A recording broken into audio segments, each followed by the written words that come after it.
बातमी औरंगजेबाचा मुद्दा हा सध्या संयुक्तिक नाही अशी भूमिका संघाकडून स्पष्ट करण्यात आलेली आहे। तर कोणत्याही हिंसेचं समर्थन करत नाही अशी नागपुरातील राड्यावर संघाकडून भूमिका स्पष्ट करण्यात आली आहे। नागपूर हिंसेवर आरएसएसचं भाष्य, औरंगजेबाचा मुद्दा संयुक्तिक नाही आरएसएस। नागपूर हिंसेवर आरएसएसनं पहिल्यांदाच भाष्य केलं। नागपुरातली हिंसा ही पूर्वनियोजित असल्याचं मुख्यमंत्री देवेंद्र फडणवीस यांचं म्हणणं आहे। तसंच औरंगजेबाचा मुद्दा सध्या संयुक्तिक आहे का असा प्रश्न पत्रकार परिषदेमध्ये विचारण्यात आला। यावर आरएसएसचे अखिल भारतीय प्रचार प्रमुख सुनील आंबेकर यांनी भूमिका स्पष्ट केली।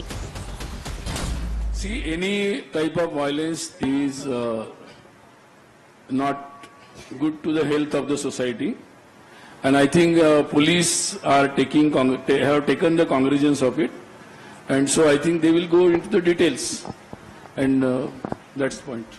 Is Aurangzeb relevant today? Do you think the tomb should be moved? I think not relevant. Sunil आंबेकरांचा बाप आहे औरंगजेब, असं मी नाही म्हणणार। असं तर समोरचे म्हणतील, आता म्हणण्याची हिंमत दाखवणार नाहीत, कारण का ते सुनील आंबेकर आहेत, ते आरएसएसचे आहेत। मला अभिनंदन करायचंय, मी त्यांचा विरोधक आहे, त्यांचा वैचारिक विरोधक आहे, पण उशिरा का होईना आरएसएसला ही जाणीव झाली की महाराष्ट्र जळेल। आरएसएसला उशिरा सुटलेलं हे शहाणपण आहे का, हा प्रश्न या ठिकाणी निर्मित होते आहे। बजरंग दल आणि विश्व हिंदू परिषदेने ज्यावेळेस महाराष्ट्रामध्ये याचा उद्रेक सुरू केला त्यावेळेस आरएसएस का बोललं नाही, या सगळ्या प्रश्नाचं उत्तर त्यांना द्यावं लागणार आहे। नागपुरातल्या हिंसाचारावर विश्व हिंदू परिषदेनं सुद्धा आपली भूमिका स्पष्ट केली। विश्व हिंदू परिषदेनं संविधानिक मार्गाने आंदोलन केलं होतं। त्या आंदोलनामुळे हिंसाचार भडकला असं म्हणणं चूक असल्याचं गोविंद शेंडे म्हणाले।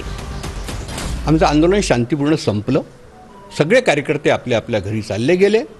त्याच्यानंतर हा सुनियोजित प्रकारे याच्यामध्ये विश्व हिंदू परिषदेच्या द्वारा केल्या गेलेल्या आंदोलनाचा काहीही सहभाग नाही आहे। राष्ट्रीय स्वयंसेवक संघ ह्या एक वेगळी स्वतंत्र स्वतःची विचारधारा घेऊन काम करणारं संघटन आहे।